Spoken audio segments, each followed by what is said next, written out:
The Democrat Party is proving once again that self-awareness is not their strong suit. After losing the election, instead of rethinking their platform or addressing the issues that matter to Americans, they've chosen to double down on the same disastrous policies that got them here.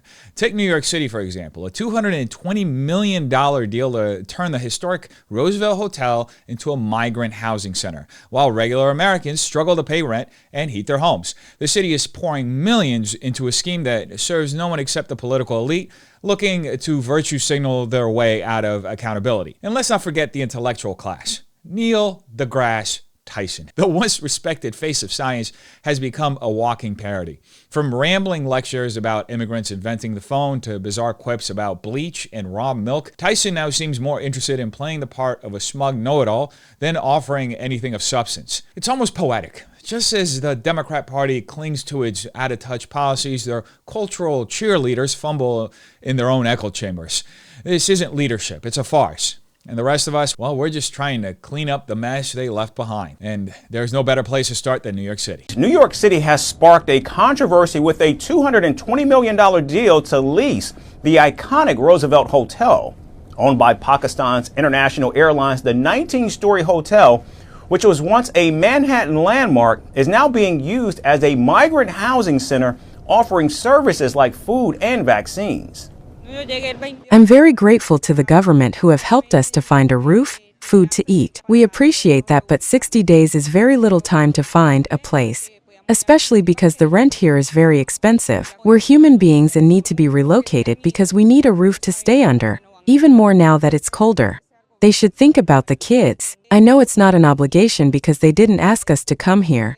But if you see what someone goes through for someone to arrive here, it is hard. It's not the responsibility of U.S. taxpayers to provide housing, food, and vaccines to illegal immigrants and their children, especially when so many Americans can barely make ends meet. The audacity to call 60 days of free housing very little time is almost comical when you consider that for most Americans, 60 days of free anything is a pipe dream. Across this country, hard-working citizens face eviction, skyrocketing rents, and financial ruin with no handouts in sight. Lose your home to a hurricane? Good luck. There's no Roosevelt Hotel waiting for you. For most Americans, it's sink or swim, while illegal immigrants are handed life vests on the taxpayer's dime. Now consider this, for example. As of October 2024, FEMA reported a paltry $45 million in aid distributed to Hurricane Helene survivors across multiple states, including North Carolina. This is pocket change compared to the $1 billion President Biden just sent to 31 African countries, or the billions funneled to Ukraine. And yet, illegal immigrants are housed in luxury hotels, fed, vaccinated, and clothed, all courtesy of taxpayers. Where's that kind of compassion for American citizens? Nowhere to be found, I guess. The reality of these misplaced priorities really hit home recently when a viral video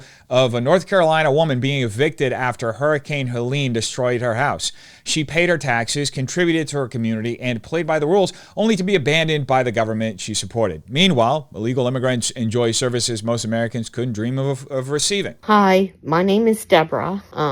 I'm on TikTok as Cat Mommy 2. I'm 66 years old, disabled, widowed, no family. I do have my 2 precious cats, and I found out this morning that in less than a week I'm going to be homeless. I have no one to help me. I've reached out to every available charity in my area, but unfortunately I'm a victim of Hurricane Helene in South Carolina, and there are no funds. FEMA won't even help. The tiny studio apartment I've got right now was damaged, and I have black mold in my apartment, and they won't fix it, and they told me they don't have any place to move me to, so the only other option for me is to move out, and I told them I couldn't afford to move out, so they took me to court and evicted me this morning, and within a week I will be served with papers from the sheriffs giving me 24 hours to move out. I just want a roof over my head. I have a car. It's not in the best shape, but I don't want to live in my car.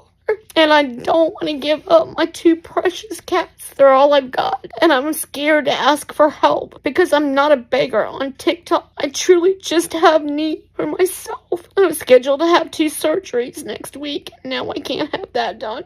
So I don't know how to ask for help. I've never done this before. If someone would please help me just to relocate somewhere safe so that I'm not on the streets and I'm not going hungry. That's all I want. I'm not a drug user.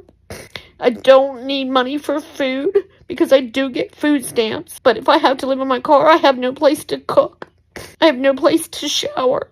And I'm honestly just scared right now. Thank you for listening to me. I appreciate all my friends that I have on TikTok. God is good, and I know He will look out for me. But I just want to get someplace safe. Thank you. The absurdity and cruelty of what's happening in this country is absolutely infuriating. This elderly woman is being evicted from her home because of black mold caused by Hurricane Helene. Let that sink in. This isn't some issue of unpaid rent or negligence. This is a natural disaster that left her home uninhabitable. Instead of receiving the help she desperately needs, she was dragged into court and is now being thrown out by a court order. If it weren't for the kindness of people online stepping in to help, she would be out on the street with nothing. What does that say about our government's priorities? They're not focused on helping the citizens they were elected to serve. Instead, Democrats seem more interested in importing a new electorate, one they hope will secure their political future, than addressing the needs of struggling Americans. Billions are being poured into housing, illegal immigrants, and all this proves that at the end of the day, this isn't about compassion. It's a betrayal of the people who actually built this country. And the American taxpayers footing the bill for these misplaced priorities have every right to be outraged. Now, it's worth noting that as glamorous as the Roosevelt looks, the hotel has a complex history, but it was at one time, quote unquote, seen as a sweetheart deal for Pakistan. Back in 2020, during the COVID-19 pandemic, the hotel closed down due to low occupancy and financial struggles. And then in 2023, as part of a $1.1 billion IMF bailout to help Pakistan avoid default, the hotel was included in an agreement to generate revenue. The 3-year lease covers at least 1,250 rooms, giving Pakistan $220 million over a period of 3 years. This is unequivocally insane. The fact that New York City is having to lease the historic Roosevelt Hotel for $220 million from Pakistan's government takes government stupidity to a whole new level.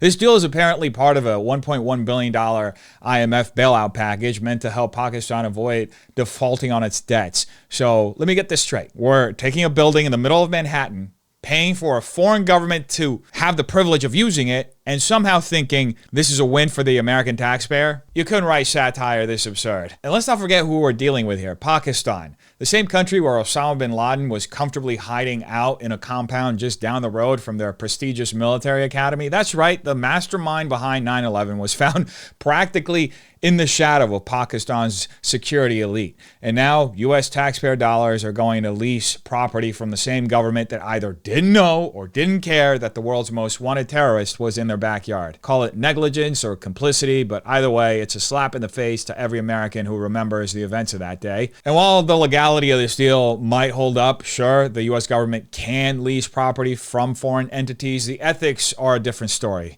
Why are we effectively paying Pakistan twice? Once through the IMF bailout and now through this ridiculous lease agreement. All this while millions of Americans are struggling to pay rent, afford housing, or even recover from disasters like Hurricane Helene. Do the Democrats really think this is a good look, or are they so eager to virtue signal on the world stage that they've completely forgotten their actual job, serving the American people? This isn't just bad optics, it's outright betrayal. And if taxpayers knew their money was going to a country with a history of harboring America's enemies, they'd be livid, and rightly so. Anyway, it seems as though the bonanza is over. New York City is planning on closing the majority, if not all, their shelters. In the last month, the city has closed 11 shelters, 1,800 rooms at places like the Americana Inn on West 38th Street, the Voyage Hotel in Long Island City, and the Hotel RL in Brooklyn.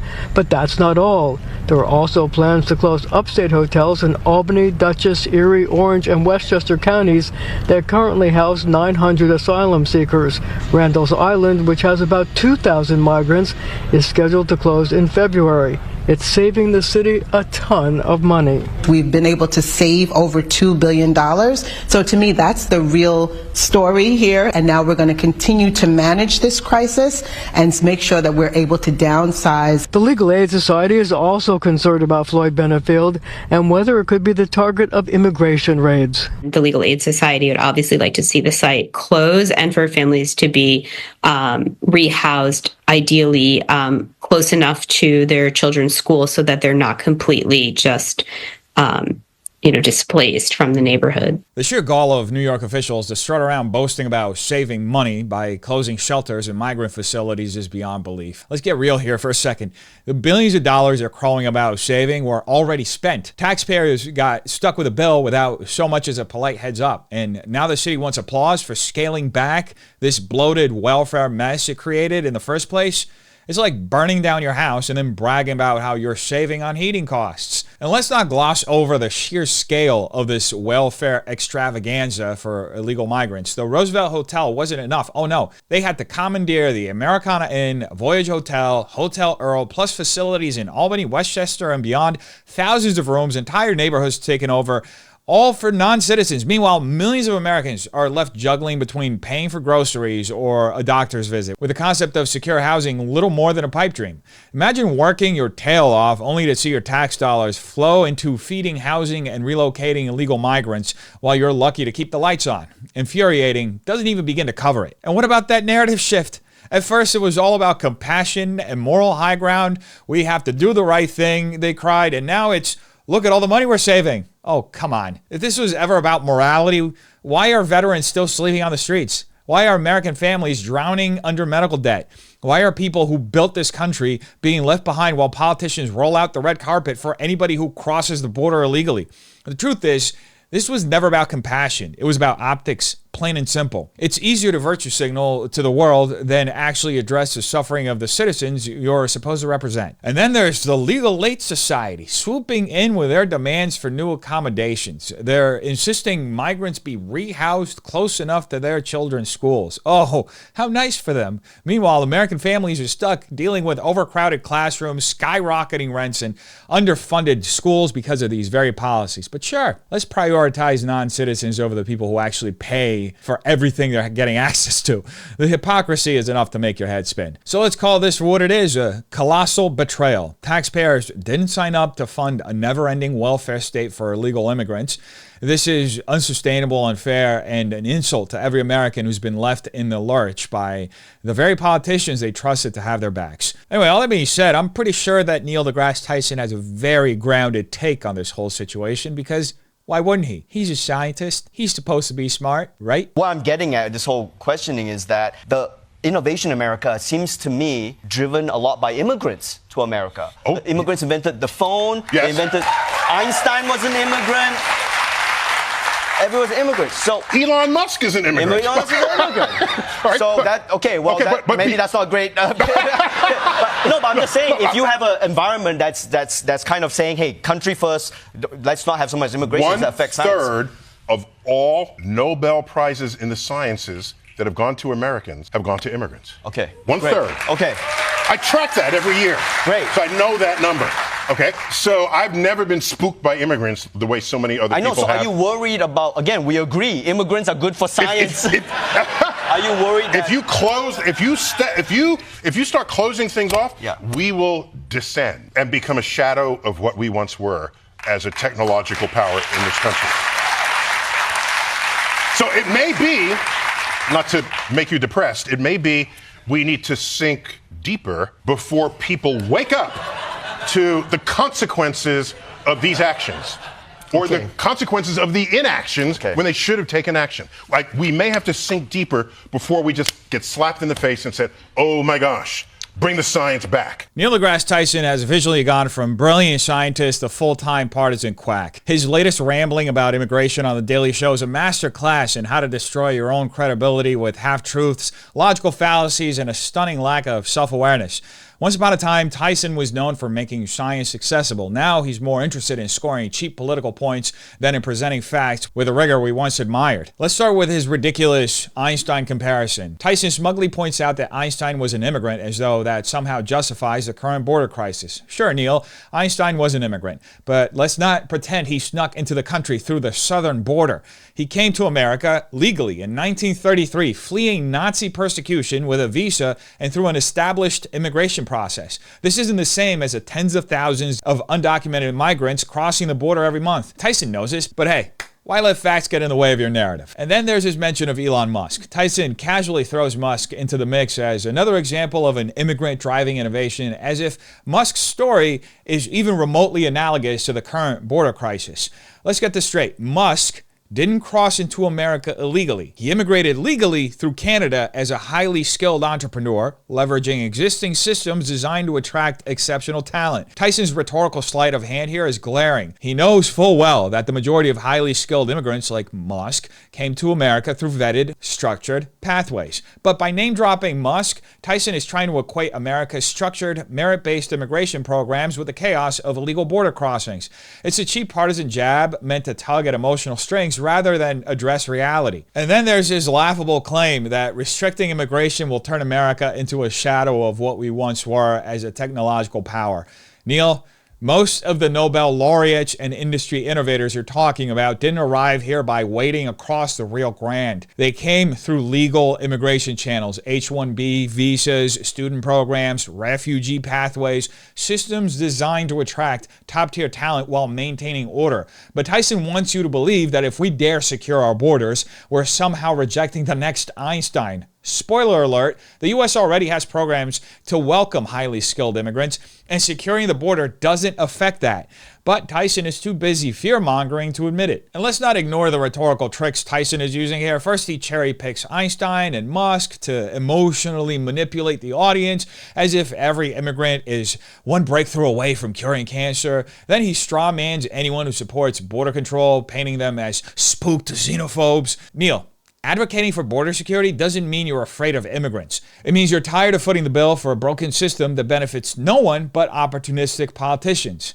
And let's not forget the slippery slope fallacy. Tyson suggests without open borders, America will collapse as a technological power. Really, Neal? Are you trying to scare people into thinking a wall on the southern border means the end of Wi-Fi? Here's the truth Tyson conveniently ignores. The vast majority of the immigrants driving innovation in America come here through legal, structured processes. Meanwhile, unchecked illegal immigration strains public resources, overcrowds schools, and burdens healthcare systems.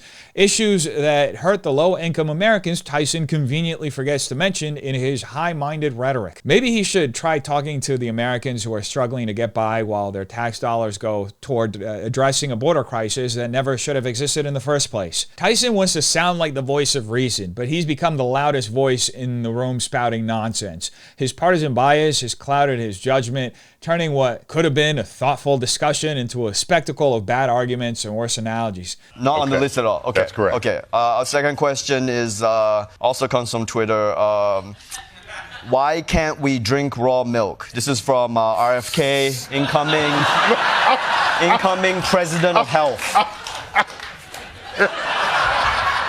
Okay, has he ever seen microbes that could be thriving in raw milk under a microscope? Know if this guy's seen any. This guy. Yeah. Somebody should invite him to see what's going on there under a microscope. Okay. He might feel differently. So what's your answer? Can we drink raw milk or not? Can we just unambiguously? Oh, you can drink anything that's liquid. It's just whether you care, whether you die or get sick at the end. Sorry. Yes, you can drink anything. No, don't say that to the idiots. Oh, sorry. This is on the idiots are watching. Stop! Don't say that. Do not. You could drink bleach. You could drink any of this. You will die. Okay? I'm just saying. If you want an esophagus when you're done, don't drink bleach. Okay. I feel like we're going from chemistry to Darwinism right now. Well, there's the Darwin Award. You know what the Darwin Award is? I do know what what it is. Yeah. Yes, it's people who drink bleach. No, people do something completely stupid that kills themselves before they have children. Yes. So that they're removed from the gene pool. Yeah. It's a culling of the herd. Don't applaud that. Let's applaud that in our heads. For legal reasons, we can't applaud. Okay. How did Tyson get so cringe? If I were Mike, I'd be asking for a name change. Anyway, instead of engaging with the science or the public health conversation, Tyson and the host turned the whole thing into a juvenile jab at RFK, complete with sarcastic quips about microscopes and microbes. It was less science and more comedy sketch, and not even a good one. Let's start with Tyson's patronizing tone. Has he ever seen microbes under a microscope? Neal asks, dripping with condescension. Cute. Sure. Except it completely misses the point. RFK isn't out here pushing raw milk as a miracle elixir. He's advocating for giving Americans options, choices in what they consume instead of being funneled into whatever overprocessed sludge corporations and regulatory agencies deem acceptable. Tyson would rather scoff and roll his eyes than acknowledge that raw milk, when produced under safe and sanitary conditions, is a valid choice for many people. It's not about forcing anyone to drink raw milk. It's about empowering consumers to make their own decisions. And then there's the rhetorical circus Tyson pulls off, comparing raw milk to bleach. Really, Neal? This is the intellectual rigor we're supposed to respect? Let's get one thing straight. Raw milk, when handled responsibly, has legitimate nutritional benefits. It contains enzymes, probiotics, and nutrients that pasteurization can destroy. Yes, there are risks, especially if hygiene standards aren't met, but to compare it to drinking bleach, that's not just absurd, it's embarrassing. Tyson should know better, but instead he opts for shock value to get a laugh from the audience. What's even more infuriating is how Tyson completely ignores RFK's broader point. Giving Americans access to healthier, less processed food is about tackling a much larger issue, the obesity epidemic. Over 42% of American adults are obese. That's not just a statistic. It's a public health crisis leading to skyrocketing rates of diabetes, heart disease, and other chronic illnesses. RFK's push for food freedom, including access to raw milk, is part of a larger effort to address this crisis. But Tyson, he's too busy taking cheap shots and pandering to the crowd to bother engaging with the actual issue. And let's talk about the logical fallacies flying around here. Tyson doesn't debate RFK's ideas. He attacks RFK himself. Classic ad hominem. Then there's the straw man argument, framing raw milk as some inherently dangerous product when in reality, safe production practices make it a viable option for millions of people. And don't even get me started on the appeal to ridicule. Tyson and the host spend more time mocking than making any serious points. It's lazy, unoriginal, and frankly, beneath someone who used to stand for scientific integrity. Now, Tyson isn't just dismissing raw milk. He's dismissing the idea that Americans should have the freedom to make healthier choices for themselves. RFK's goal isn't to create another nutritional monolith. It's to break the stranglehold of processed, corporate-driven food systems and give people real options. Tyson could have contributed to that conversation, but instead he chose to turn it into a bad comedy act. Is there a pill that can reverse the effects of the COVID-19 vaccine? This is from nominee for FBI Director Kash Patel. Wow, a pill that will remove the reverse the effects of the COVID-19 vaccine. Reverse the vaccine. Yeah. Like, why would you want to do that? Dude, hey man, I'm just asking the question. You do that so that you can die from the virus. Look, this is a free country. If that's what they want to do, I don't know that we can stop them. No, but is there a pill? Is the answer to science? I don't. Okay.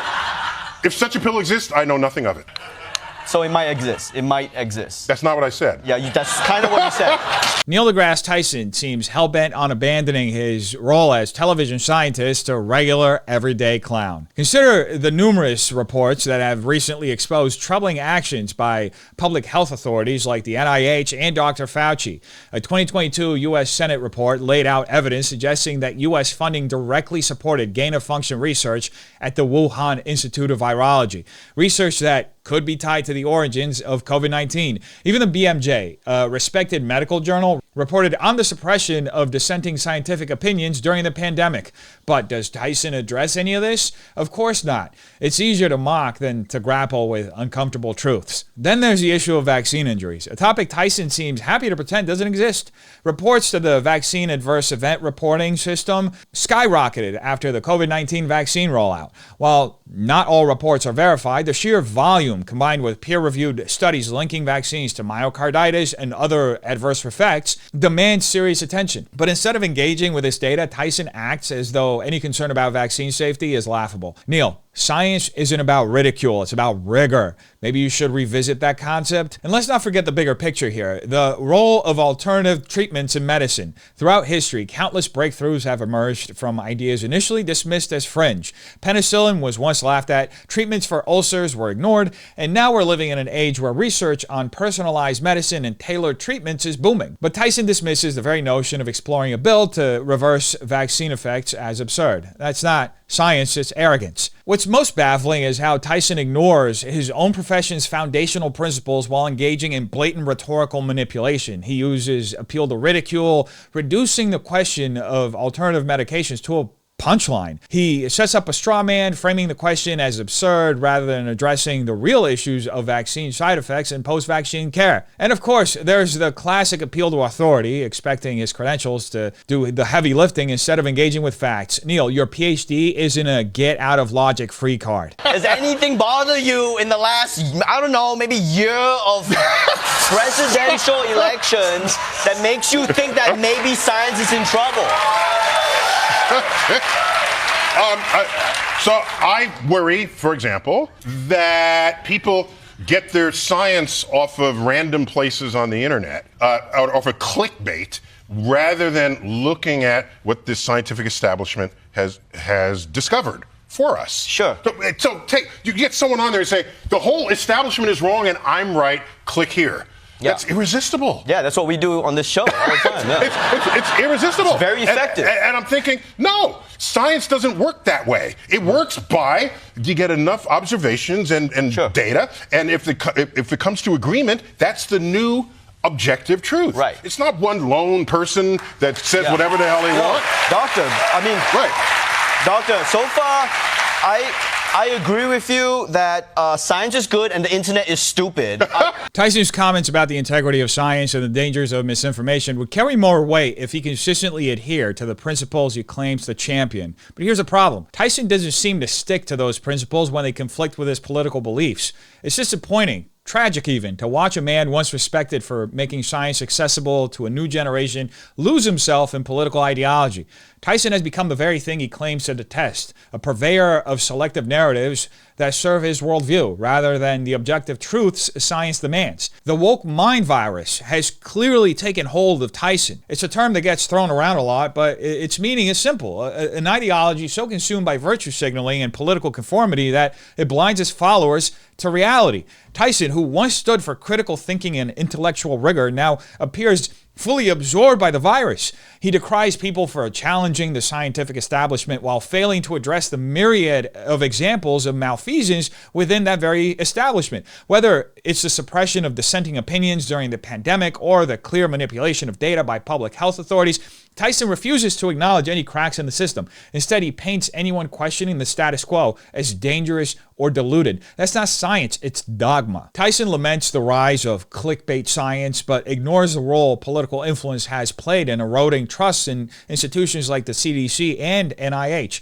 These organizations, once bastions of public health, have been tainted by agendas that prioritize optics over outcomes. The suppression of information about COVID's origins, the funding of the gain-of-function research, and the dismissal of early treatment options have left the trail of broken trust. Tyson, instead of addressing these realities, doubles down on defending the establishment as if the scientific method itself is immune to corruption. What's worse is Tyson's own rhetorical sleight of hand. He mocks the idea of lone dissenters challenging the establishment, suggesting that science is purely a collective process. While collaboration is vital, many groundbreaking discoveries in history started with lone individuals challenging the consensus. Think of Galileo or Semmelweis, both ridiculed in their time for going against the establishment, yet ultimately proven right. Tyson's dismissal of dissent as inherently unscientific is not only historically ignorant, it's a betrayal to the very ethos he claims to uphold. The importance of keeping science objective and free from political influence cannot be overstated. Science is about the relentless pursuit of truth, not the maintenance of narratives that align with ideological preferences. When scientists like Tyson allow themselves to become mouthpieces for political agendas, they undermine the credibility of the entire field. The public, already cynical of institutions, becomes even more disillusioned. The result? A society that views science not as a tool for understanding the world, but as another weapon in the culture war. All in all, Tyson was once a beacon for those curious about the universe, a figure who inspired countless young minds to look at the stars. Now, he's a cautionary tale of how even the brightest intellects can be dimmed by political ideology. Science deserves better. The next generation deserves better. And frankly, Neal, you should know better. It's time to stop preaching conformity and start embracing the messy, uncomfortable, and ultimately rewarding pursuit of objective truth. That's what science is supposed to be about. Remember? Anyway, folks, you tell me what you think in the comments down below. Have a terrific day. Peace.